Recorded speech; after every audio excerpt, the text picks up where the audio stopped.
तो पिछले एक आध हफ्तों में अगर आपने सोशल मीडिया खोला होगा या फिर यूट्यूब खोला होगा तो आपको पता ही होगा कि जो भी कुछ कंट्रोवर्सी चल रहा था या चल रहा है रणवीर अलाहाबादिया, समय रैना और उनका शो इंडियाज गॉट टैलेंट को लेकर के। वैसे तो आप सबको इस कंट्रोवर्सी के बारे में पता होगा ही, लेकिन अगर आपको नहीं पता तो इंडियाज गॉट टैलेंट एक शो था जो कि समय रैना के यूट्यूब चैनल पे पब्लिश होता था। और उसी शो में एक बार रणवीर अलाहाबादिया भी आए, जो कि एक कॉमेडी शो था जहाँ पे वो कॉमेडियंस हंसाते थे लोगों को। तो उसी शो में एक बार रणवीर अलाहाबादिया भी आते हैं और वो कुछ स्टेटमेंट देते हैं जो कि कॉमिक तो बिल्कुल नहीं था, बल्कि वो वल्गर स्टेटमेंट था और लोगों ने उसको कॉमिक वे में नहीं लिया। और इट इज ट्रू कि वैसा ही था, मतलब वो स्टेटमेंट बहुत ही वल्गर था जो कि उन्होंने यूज किया। और इसी के अगेंस्ट काफी सारे क्रिएटर्स और पूरे सोशल मीडिया इसके खिलाफ आवाज उठा रही है, इसके बारे में बात कर रही है। यहाँ तक कि रणवीर और समय रैना के साथ कुछ पुलिस का मामला भी हो रहा है और उनको इसका कॉन्सिक्वेंसेस फेस करना पड़ रहा है। तो ये सारी चीजें तो हो रही है और काफी सारे क्रिएटर्स ने इसके ऊपर वीडियो भी बनाया है कि इसको कंडेम करते हुए कि ये चीज जो हुआ वो सही नहीं हुआ। बट इन सब में मैंने रियलाइज किया कि कुछ ऐसी चीजें भी हैं जिसके बारे में डिस्कशन नहीं हो रहा है, जिसके बारे में बात करना जरूरी है। तो मैंने सोचा कि उन्हीं पॉइंट्स के ऊपर वीडियो बनाना जरूरी है। So point number 1, don't multiply anyone with zero. हम सबको पता है, हम सब जो भी क्रिएटर हैं, वो आर्टिस्ट हैं या फिर व्यूअर्स हैं, जो भी हम सब हैं, हम सब इंसान हैं। इंसान की एक बेसिक क्वालिटी है कि वो गलती करते हैं। वो आज गलती करते हैं, कल उस गलती से सीखते हैं, फिर उस गलती को दोबारा दोहराने की कोशिश नहीं करते हैं, लेकिन वो फिर से कहीं ना कहीं वो गलती कर बैठते हैं। तो हम सब इंसान जो है वो ट्रायल और एरर से गुजरते रहते हैं और कोई भी शख्स परफेक्ट नहीं है। सो रणवीर या फिर बाकी क्रिएटर्स ने जो भी कुछ इस शो में कहा, वैसे तो ये जो भी उन्होंने कहा बिल्कुल सही प्लेटफॉर्म पे नहीं कहा और ये बहुत बड़ा प्लेटफॉर्म था, पब्लिक प्लेटफॉर्म था, यहाँ पे इस तरह की बातें तो होनी चाहिए नहीं। बट अगर आप प्लेटफॉर्म को अगर मद्देनजर रखें थोड़ी देर के लिए, अगर आप उसको इग्नोर करें, तो ये जो बात उन्होंने कहा या फिर ये इस तरह के जो स्टेटमेंट्स उन्होंने यूज किए, ये हमारे मुआशरे में काफी आम स्टेटमेंट्स है। अगर आप बाहर जाएं, सोसाइटी में जाएं, सड़कों पे जाएं, तो इस तरह के स्टेटमेंट्स अक्सर लोग यूज करते रहते हैं, अवाम यूज करते हैं, बाकी सारे लोग यूज करते ही रहते हैं। तब फिर उतना ज्यादा किसी को इफेक्ट नहीं पड़ता। बट इफेक्ट ऑब्वियसली इसलिए पड़ा क्योंकि एक पब्लिक फिगर अगर इस तरह की बात करता है तो ऑब्वियसली बात है उसको देखने वाले ऑडियंस क्या कहेंगे, ऑब्वियसली वो उस पर सवाल उठाएंगे, जो कि बिल्कुल हुआ, सही हुआ। मैं इसके खिलाफ नहीं कह रहा हूँ कि उनको कुछ कहना ही नहीं चाहिए, इसके खिलाफ आवाज ही मत उठाओ।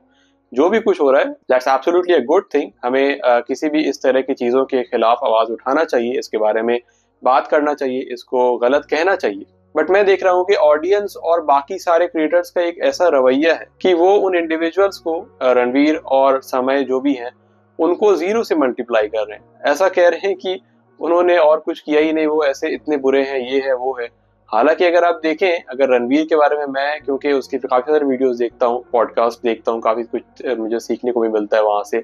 सो he does a wonderful job. अगर आप रणवीर के कंटेंट को देखें तो he is one of the India's top podcasters and obviously content creators, और उनका पूरा इसके ऊपर बिजनेस है and he is really doing great in his position जो कि उनके पास है, जो कि उनको मिला है, and he is really using it very positively. But obviously इन चीजों में ये भी आ जाता है, एक नेगेटिव चीज भी हमें दिख गया सामने, जिसके बारे में इतना सारा चर्चा हो रहा है,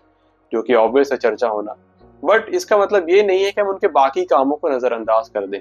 हम में से हर एक इंसान गलती करते हैं, कभी वो पब्लिकली कर बैठते हैं, कभी वो प्राइवेटली करते हैं, कभी वो 100 लोगों के सामने कर रहे हैं, कभी 1000 के सामने, कभी वो 1 के सामने कर रहे हैं। अब जो ज्यादा लोगों के सामने आ गया, सिर्फ उसके बारे में चर्चा हो और वो बाकी जो अच्छे काम कर रहे हैं उसके बारे में उसको जीरो कर देना, उसको भी मल्टीप्लाई करना जीरो से, ये मेरे नजर में बिल्कुल सही तरीका नहीं है, ये सही रवैया नहीं है। क्योंकि अगर हम लोग इस तरह से करना शुरू करेंगे हर एक शख्स के साथ, तब फिर कोई बचेगा ही नहीं। हम में से हर एक शख्स किसी ना किसी तरह से उसी कटघरे में आकर के खड़ा हो जाएगा। ये पहला पॉइंट था जो कि मैंने सोचा कि आप सबके साथ शेयर करना चाहिए। दूसरा पॉइंट जो कि मैंने रियलाइज किया, जिसके बारे में कोई बात नहीं कर रहा है, वो ये है कि ये ऑडियंस जो इंडियाज गॉट टैलेंट शो को देखते थे, ऑब्वियसली ये एक पर्टिकुलर शो और उसके पर्टिकुलर स्टेटमेंट्स के ऊपर यहाँ पे ये सारा कंट्रोवर्सी क्रिएट हुआ है। लेकिन अगर आप इंडियाज गॉट टैलेंट को इटसेल्फ अगर आप देखें तो ये ओवरऑल इसी तरह का कंटेंट उसमें मिलता था हमें देखने को। इसी तरह से मतलब वल्गैरिटी और इन सारी चीजों को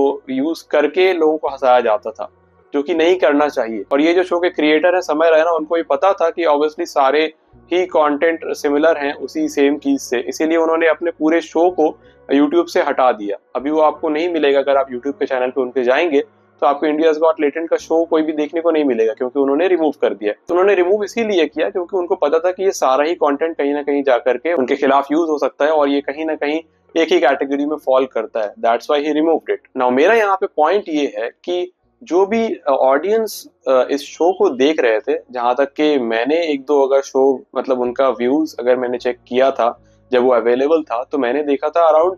10 million on an average viewers थे हर एक इंडियाज गॉट टैलेंट के वीडियोस में। So my point here is कि इतने सारे, और ऐसा भी नहीं है कि रणवीर का जो एपिसोड है वो आते साथ इतना सारा कंट्रोवर्सी हो गया, ये काफी दिन से ये यूट्यूब पे मौजूद था, लोग इसको देख रहे थे, बट बहुत बाद में जाकर के इसके खिलाफ जो है लोगों ने बोलना शुरू किया, इसको डिस्कस करना शुरू किया। बट इससे पहले भी ये मौजूद था काफी लंबे अरसे तक, और इंडियाज गॉट टैलेंट के बाकी शो भी अवेलेबल थे। तो मेरा यहाँ पे सिंपल सा थॉट ये है कि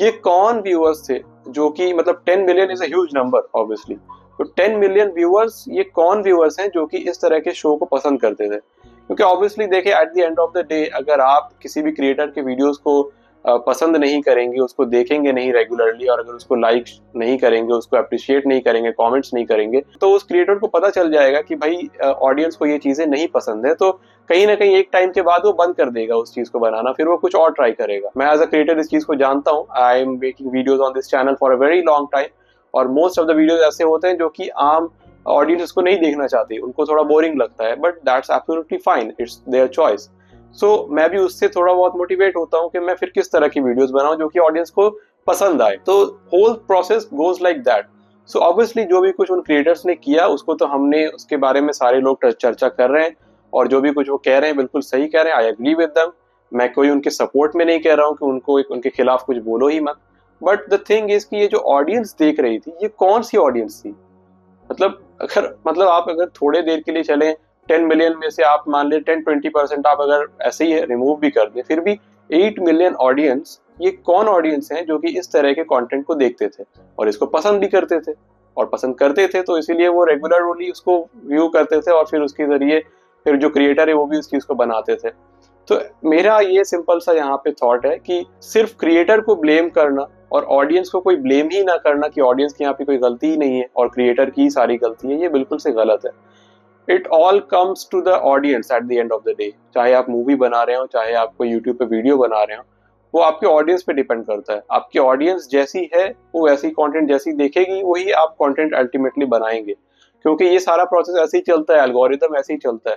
तो मेरा यहाँ पे उन ऑडियंसेस से यहाँ पे रिक्वेस्ट है कि आप अगर इसके खिलाफ आवाज उठा रहे हैं तो बिल्कुल ठीक है, अच्छी बात है, लेकिन आप अपने आप को भी थोड़ा सा देखें कि आप क्यों इस तरह के कंटेंट को कंज्यूम करते हैं इन जनरल। तो ये एक थॉट है जो कि मैंने सोचा कि शेयर करना जरूरी है। और इसी से रिलेटेड मेरा थर्ड पॉइंट भी है इंट्रोस्पेक्शन के ऊपर, कि ये सारी ऑडियंस जो भी मतलब रेगुलरली इस तरह के कंटेंट को कंज्यूम करती है, आज वो शायद ये समय रहने का शो था इंडियाज गॉट टैलेंट, पास्ट में कोई और शो रहा होगा, और आने वाले दिन में फिर और कोई ऐसा शो आ जाएगा, और कॉमेडी के नाम पे वैसे भी कुछ भी मतलब लोगों को हंसाया जाता है, मतलब इतनी सारी टूल्स का यूज किया जाता है, वल्गर लैंग्वेज हो गया, या फिर अब्यूजिव कॉमेडी, या फिर किसी भी तरह से किसी को नीचा दिखाना, किसी को सेक्सुअली ऑब्जेक्टिफाई करना, दीज थिंग्स तो ये बहुत ही कॉमन है मतलब कॉमेडी शोज में, मैंने जहां तक कि मैंने देखा है,